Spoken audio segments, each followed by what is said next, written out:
the change in volume should be. Do not make the hairpins wider or closer together to show volume change, as we just discussed. You're going to start a hairpin anytime after a dynamic mark and end the hairpin at the second dynamic mark. This means you can leave many measures of space before the hairpin starts. So when the hairpin starts, the performer will begin to modulate their volume according to the target dynamic mark, or the second dynamic mark. For example, from piano to forte, over 4 beats will get louder much faster than piano to forte over 8 beats of time to meet the loudness of the second dynamic mark. And you can see that here. So we have mezzo piano up to here. And then we start getting louder.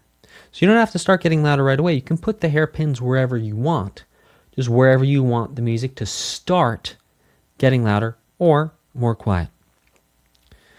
Dynamic marks do not need hairpins. You're only going to use the hairpin, crescendi and diminuendo, when you want to hear a gradual change of volume between two dynamic marks.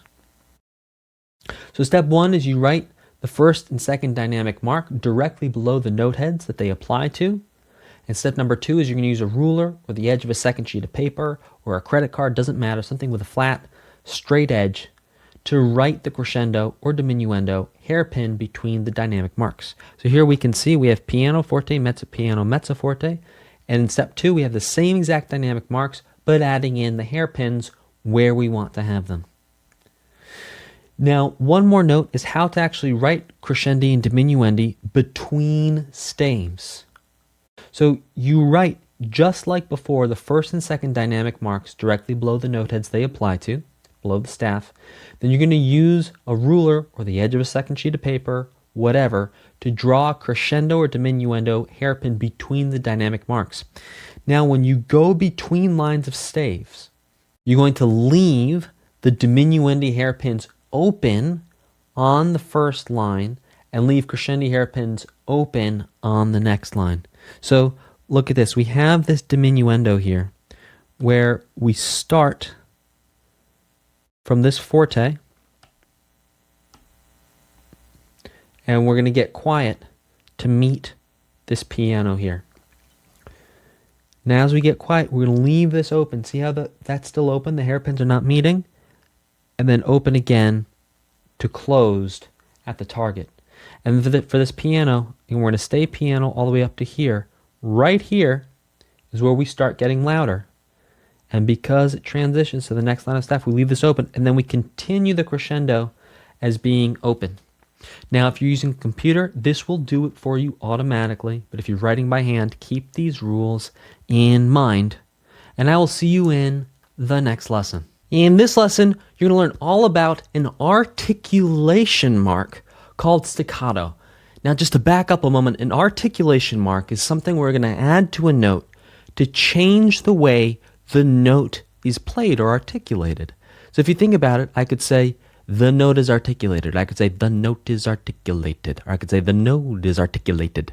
You see how I said the same words every single time, but I changed the articulation. I changed the way I said, the note is articulated.